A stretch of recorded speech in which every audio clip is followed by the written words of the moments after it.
ഇന്ന് ശ്രീലങ്ക എന്ന് പറയുന്ന രാജ്യം ഇപ്പോഴും ബാങ്ക്രപ്റ്റ് പോയിക്കൊണ്ടിരിക്കുന്ന ഒരു കൺട്രി തന്നെയാണ്. എന്നാൽ നിങ്ങൾക്കറിയാമോ, ഒരു കാലത്ത് നമ്മുടെ ഇന്ത്യ ഇന്നത്തെ ശ്രീലങ്കയേക്കാൾ മോശമായ അവസ്ഥയിലൂടെ കടന്നു പോയിട്ടുണ്ടെന്ന്. Let's go back to 1990s. 90കളിലെ ഇന്ത്യ.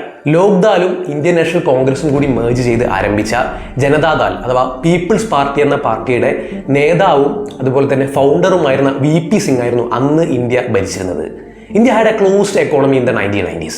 അതായത് ഇന്ത്യയിലെ ഒട്ടുമിക്ക എല്ലാ കമ്പനികളും തന്നെ മൊത്തം ഗവൺമെന്റിന്റെ കൺട്രോളിലായിരുന്നു. അതുകൊണ്ട് തന്നെ അത്തരം കമ്പനികൾക്ക്, ഒട്ടുമിക്ക എല്ലാ കമ്പനികൾക്കും തന്നെ സ്വതന്ത്രമായ അവകാശങ്ങൾ എടുക്കാനുള്ള കഴിവുകളോ അല്ലെങ്കിൽ കപ്പാസിറ്റിയോ ഉണ്ടായിരുന്നില്ല. അതുപോലെ തന്നെ ഫോറിൻ ഡയറക്റ്റ് ഇൻവെസ്റ്റ്മെന്റ് FDI അഥവാ പുറം രാജ്യങ്ങളിൽ നിന്നുള്ള നിക്ഷേപവും മറ്റുമൊക്കെ രാജ്യത്ത് മുഴുവനുമായി നിരോധിച്ചേക്കുമായിരുന്നു. അന്നത്തെ പഴയ കോൺഗ്രസ് ഗവൺമെന്റിന്റെ ഓരോ പോളിസികളും ദൈനംദിനം രാജ്യത്തെ ബലഹീനതയിലേക്ക് നയിക്കുകയുണ്ടായി. ഗൾഫ് വാറൊക്കെ നടന്ന കാരണത്താൽ ഓയിൽ പ്രൈസ് ഒക്കെ പീക്ക് ലെവലായിരുന്നു. പുറം രാജ്യങ്ങളിൽ താമസിക്കുന്ന ഇന്ത്യക്കാരായ ആളുകൾക്ക് ഇന്ത്യയിലേക്ക് പണം പോലും അയക്കാൻ പറ്റാത്ത രീതിയിലേക്ക് രാജ്യം അധപ്പതിച്ച് പോവുകയുണ്ടായി. ഇതോടുകൂടെ രാജ്യത്തിന്റെ ഫോറിൻ റിസർവ്സ് $600 മില്യൺ ആയി കുറഞ്ഞു. എന്തിന്? ഏതാനും ആഴ്ചകൾ മാത്രം പോകാനാകുന്ന, രണ്ടക്കം കൂട്ടിമുട്ടിക്കാൻ പെടാപ്പാട് പെടുന്ന ഒരു ദരിദ്ര കുടുംബം പോലെയായി മാറി നമ്മുടെ ഇന്ത്യ.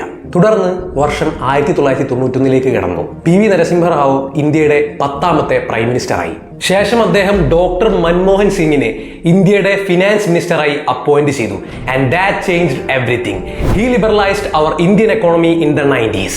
ഡോക്ടർ മൻമോഹൻ സിംഗ് അൺപോപ്പുലറായ എന്നാൽ ക്രിട്ടിക്കലായ ഒരുപാട് തീരുമാനങ്ങൾ എടുത്തു. IMFൽ നിന്ന് $2.2 ബില്യൺ കടമെടുത്ത് ഇന്ത്യയുടെ 600 മില്യണോളം വരുന്ന ഗോൾഡ് റിസർവ്സ് എടുത്ത് ഇന്റർനാഷണൽ ബാങ്ക്സിലിട്ട് വിറ്റു. ഇന്ത്യയിലെ കയറ്റുമതി അഥവാ എക്സ്പോർട്ട് കൂടുതൽ വികസിപ്പിക്കുന്നതിനായി അദ്ദേഹം ഇന്ത്യൻ റുപ്പിയുടെ വാല്യൂ താൽക്കാലികമായി ഒരു 20% കുറച്ചു. ഇതൊന്നും കൂടാതെ ഒരുപാട് ലോങ് ടേം ക്രിട്ടിക്കൽ ഡെസിഷൻസ് കൂടെ അദ്ദേഹം എടുത്തിട്ടുണ്ടായിരുന്നു. പുതിയ ഇൻഡസ്ട്രിയൽ പോളിസി കൊണ്ടുവന്നു. ഫോറിൻ ഇൻവെസ്റ്റേഴ്സിനും ഫോറിൻ മാർക്കറ്റിനും ഒക്കെ ഇന്ത്യൻ മാർക്കറ്റ് അങ്ങോട്ട് തുറന്നു കൊടുത്തു.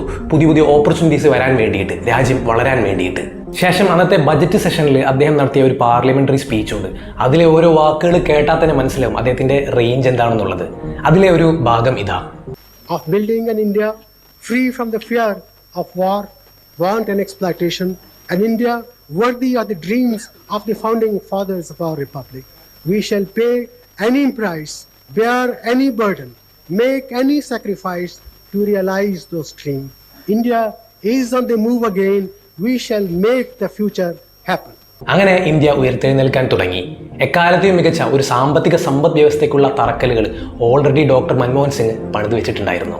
2009 ആയപ്പോഴേക്കും 1990 ഇന്ത്യ വിറ്റൊഴിവാക്കിയ, ഇന്ത്യയുടെ അന്നത്തെ ബുദ്ധിമുട്ട് കൊണ്ട് 20-21 കൊല്ലങ്ങൾക്ക് മുമ്പ് ഇന്ത്യ വിറ്റൊഴിവാക്കിയ 600 മില്യണോളം വരുന്ന ഗോൾഡ് റിസർവ്സ് തിരിച്ചു വാങ്ങാനായിട്ട് ഇന്ത്യക്ക് കഴിഞ്ഞു. തുടർന്നുണ്ടായ 1998 US ഇന്ത്യയുടെ മേൽ ചുമത്തിയിട്ടുള്ള US സാങ്ഷൻസ്, 1999 കാർഗിൽ വാർ, 2009 ഗ്ലോബൽ ഇക്കോണമിക് ക്രൈസിസ്, ഇതൊക്കെ മറികടക്കാനായിട്ട് ഇന്ത്യക്ക് കഴിഞ്ഞു. പിന്നീട് അങ്ങോട്ടുള്ള കാലങ്ങളിലൊക്കെ തന്നെ ചൈനയെ വരെ മറികടന്നുകൊണ്ട് ലോകത്തെ ഫാസ്റ്റസ്റ്റ് ഗ്രോയിങ് ഇക്കോണമീസിൽ മുൻനിരയിൽ ഇടം പിടിക്കാനായിട്ട് ഇന്ത്യക്ക് കഴിഞ്ഞിരുന്നു എന്നുള്ളതാണ്.